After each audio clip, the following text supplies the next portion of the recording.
Hi friends, 11th lesson అండి. 6th క్లాస్లోని 11th lesson పల్లెటూరి పిల్లగాడ. ఇది ఎట్లా గుర్తుంచుకోవాలి అని అంటే ఇక్కడ చూడండి.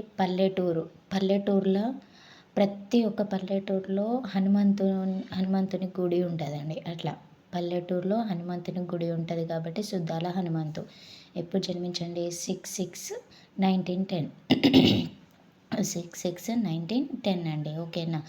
మళ్ళీ ఎప్పుడండి మరణము 10/10/1982. ఓకేనా అండి. 6/6/1910 10/10/1982 అండి. పల్లెటూరి పిల్లగాడ పాఠం యొక్క ఇతివృత్తం ఏంటండి? మానవీయ విలువలు. ఓకేనా అండి. మానవీయ విలువలు. ప్రక్రియ అనేది పాట అండి. పల్లెటూరులో ఎక్కువగా ఏం పాడతారండి? పాటలే వినిపిస్తాయి. అట్లా అండి. పాట ప్రక్రియ అని గుర్తుంచుకోండి, లేకపోతే గేయ ప్రక్రియ అని గుర్తుంచుకోండి. ఒక పల్లవి కొన్ని చరణాలతో పాడుకోవడానికి లయాత్మకంగాను ఉంటుంది. ఈ సుద్దాల హనుమంతు రాసినటువంటి పాట పల్లెటూరి పిల్లగాడ అనే పాటల సంకలనంలోనిదండి. ఎక్కడి నుంచి తీసుకున్నాడు? ఆయన రాసినటువంటి పల్లెటూరి పిల్లగాడ అనే పాటల సంకలనంలోనిదండి.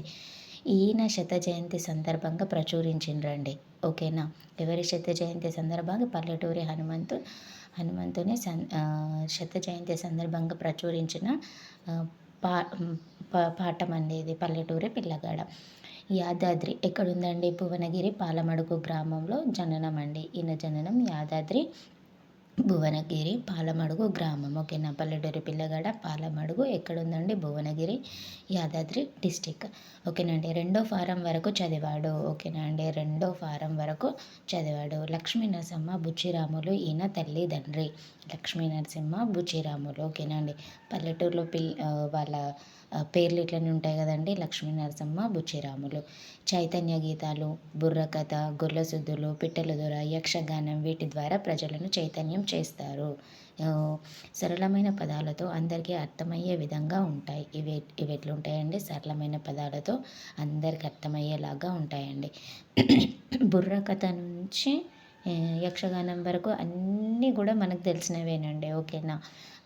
పల్లెటూరులో అయితే ఇవన్నీ ఖచ్చితంగా వీక్లీ వన్స్ అట్లా పెడతారండి. టెంపుల్లో కానీ ఎక్కడన్నా చెట్టు కింద కానీ అట్లా.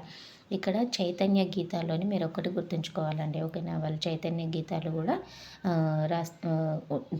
చేస్తారు అని గుర్తుంచుకోవాలి. ఇక్కడ ఇంకొకటి ఏముందండి?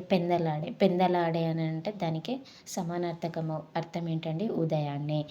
గాసం అంటే గ్రాసం అండి.